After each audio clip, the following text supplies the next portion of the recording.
I never thought I'd see my family's true colors under the bright lights of an airport terminal. My billionaire grandpa had just spent $500,000 on a dream vacation to Dubai. Luxury suites, desert safaris, dinners on rooftops overlooking the skyline. It was supposed to be the trip of a lifetime. But as we rolled our luggage toward the check-in counter, my dad suddenly turned to Grandpa, his voice cold and sharp. "No ticket. Go home." Time froze. The man who built our family's fortune stood stunned, betrayed by his own son. My mother looked away. My siblings followed my father without a word. Everyone walked on, except me. My heart pounded, torn between loyalty and fear, but in that moment I knew I couldn't abandon him. So I grabbed Grandpa's hand and stayed. That decision would change everything. The air inside the terminal was buzzing with voices, the click of luggage wheels, the occasional laughter of families heading for adventure. For me, it all turned hollow. My dad's words, "No ticket, go home," hung in the air like a knife blade. Grandpa's face drained of color. This was the man who had once closed billion-dollar deals without flinching, who built skyscrapers with his name etched in steel. Now he stood, silent, his boarding pass absent, his dignity stripped away by his own son. "Dad," I whispered, clutching the strap of my bag. "What do you mean? Grandpa paid for everything." My father's eyes flicked to me, cold and impatient. "Emily, this doesn't concern you. We'll handle it." He adjusted his jacket, gesturing for my mom and siblings to keep moving toward security. Grandpa finally spoke, his voice trembling. You excluded me? From my own trip?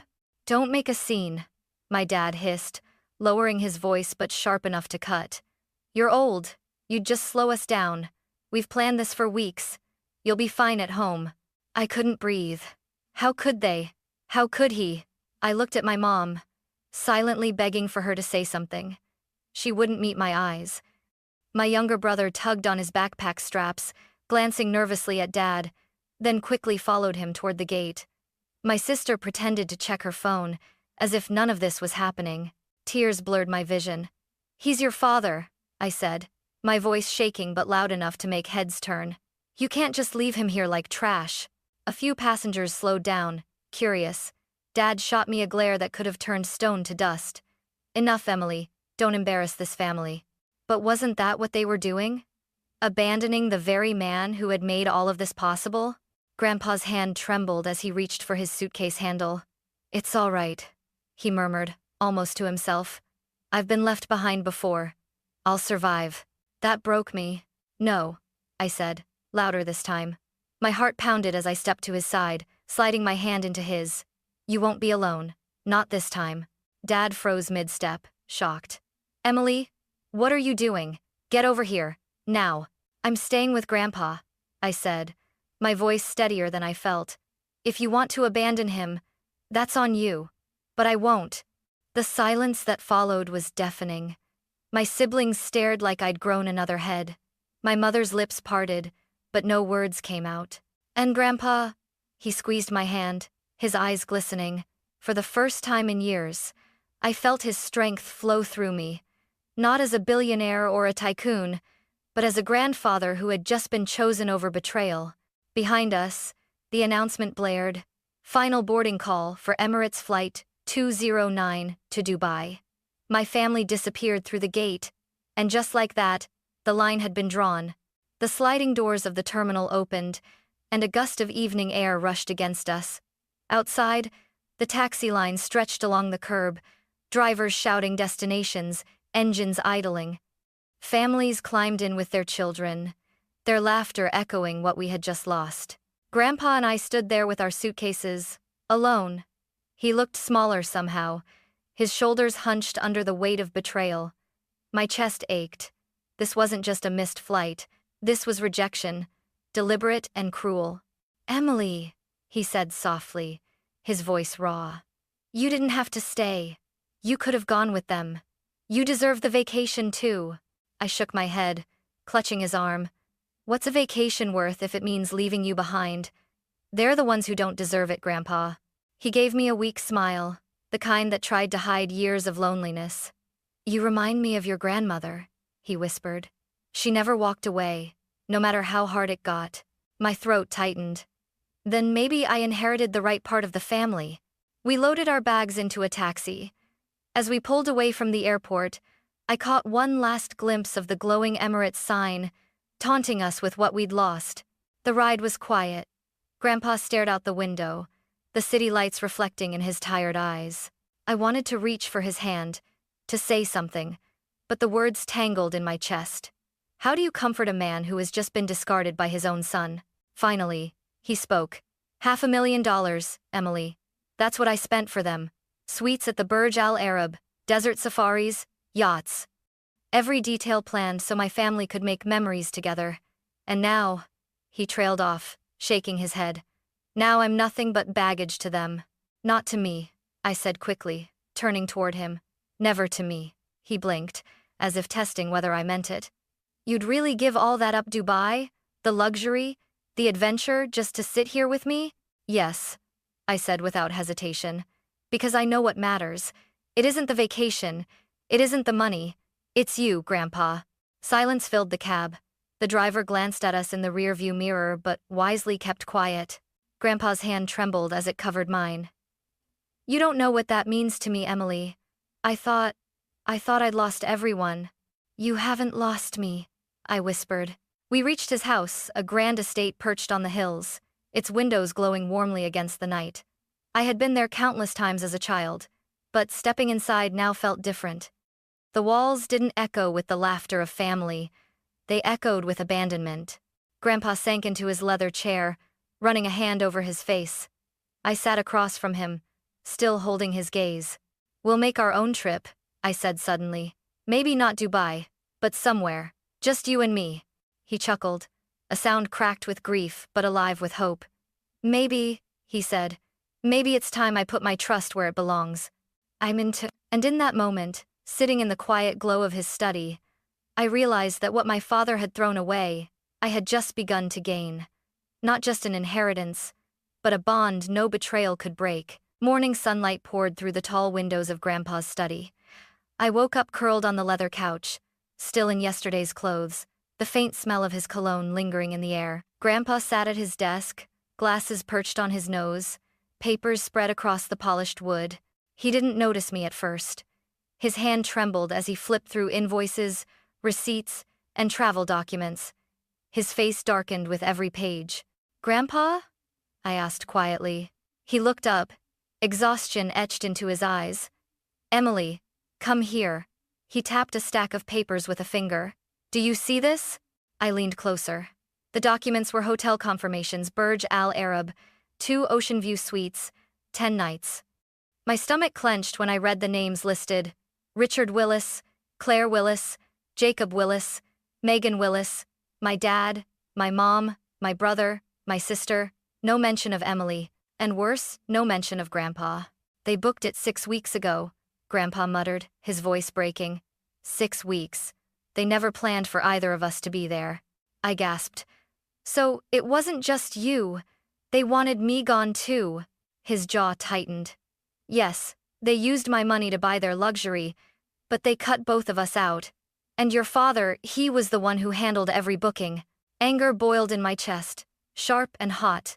I remembered Dad's dismissive tone at the airport, the way Mom avoided my eyes, the false excitement at family dinners when they promised all of us would see Dubai together. It had all been a performance. Grandpa leaned back, eyes glistening but fierce. Do you understand what this means, Emily? This wasn't a mistake. This was betrayal, deliberate and calculated. I swallowed hard, fists curling at my sides. They wanted to erase us. You, the man who built this family, and me, because I stood by you. Grandpa reached for my hand, gripping it tightly. Then maybe that's what brought us together, their betrayal and our loyalty. I met his gaze, my voice steady. We won't let them get away with this. He gave a slow nod. No, not this time. The truth hung between us, heavy, but uniting.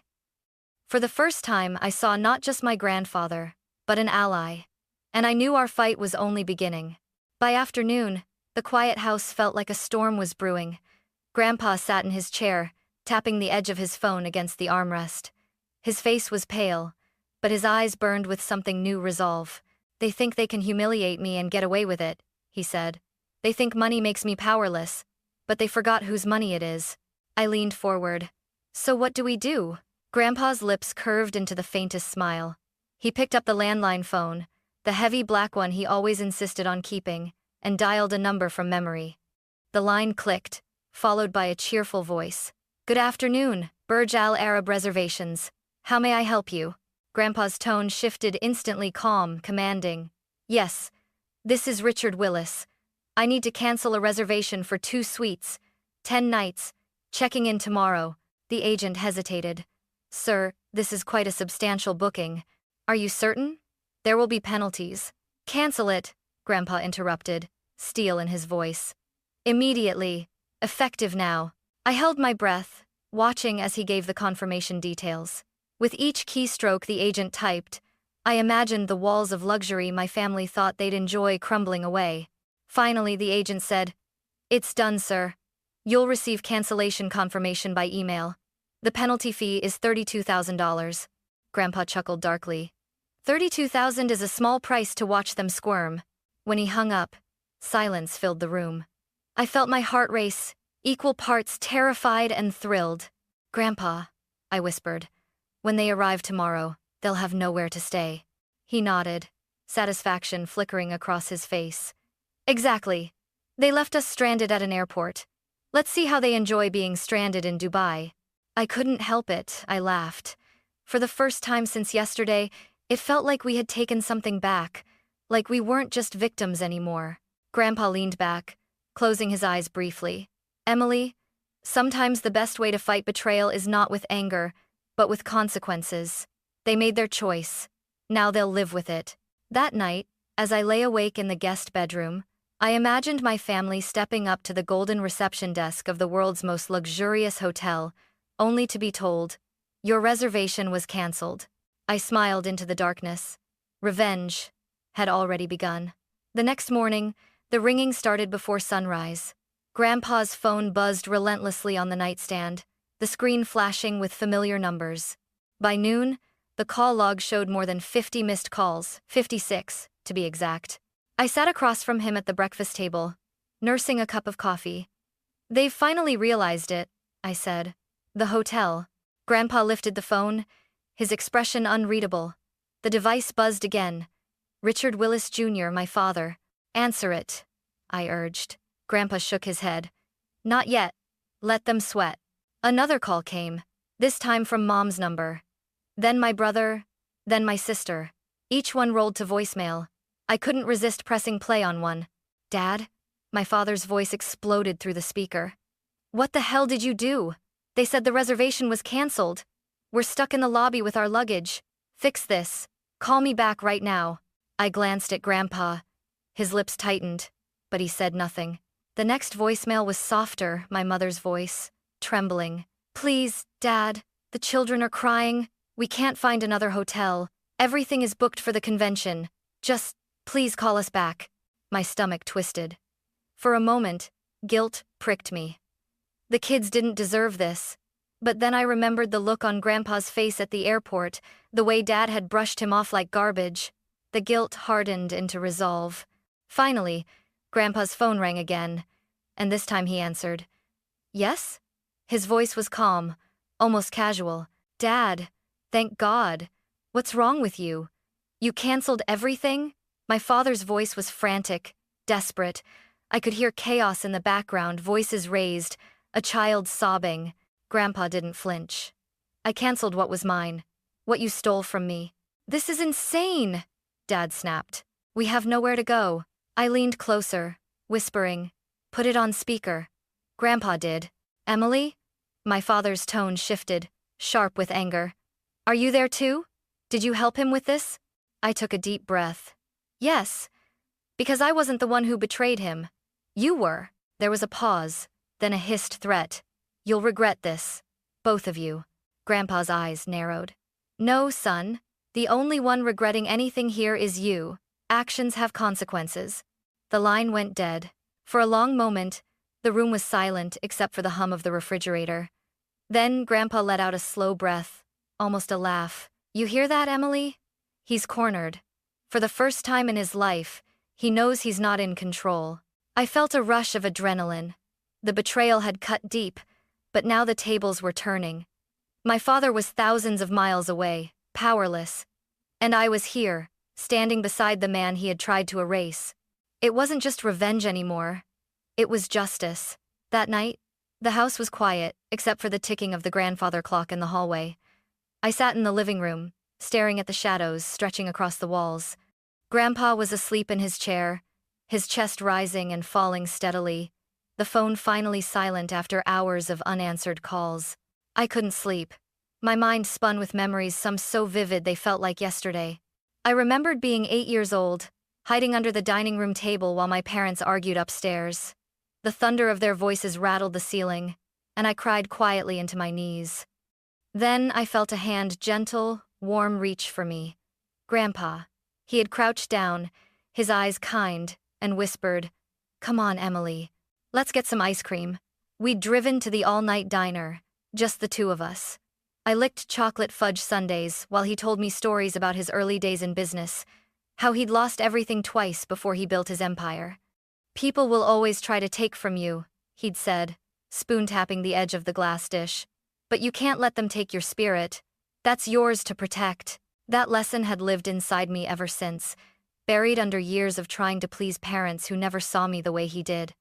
And now, seeing him treated like nothing, cast aside by the very family who owed him everything, I realized it was time to protect more than just my spirit. It was time to protect his. I glanced at him in the chair, his head tilted back, gray hair glowing in the lamplight. His face looked so peaceful in sleep, but I knew the storm he carried inside. "I won't let them break you," I whispered, more to myself than to him. "Not again. Not while I'm here." A determination settled deep in my chest, stronger than the anger, stronger than the guilt. For once, I wasn't the overlooked daughter, the silent bystander. I was his ally, his shield. Tomorrow, when the phone rang again, when the accusations came sharper, when the threats grew louder, I would be ready. Because loyalty wasn't just about staying, it was about fighting. 2 weeks later, the day finally came. My family's flight from Dubai had landed that morning. By afternoon, they were already blowing up Grandpa's phone with messages demanding a family meeting. Against every instinct screaming to ignore them, Grandpa agreed. "Why?"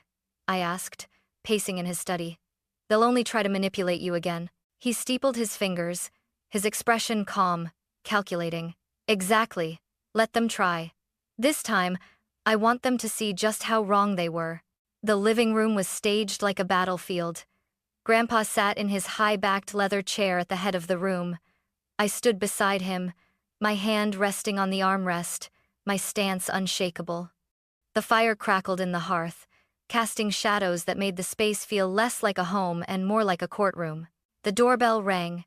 When Dad, Mom, Jacob, and Megan walked in, their faces told the story before they said a word.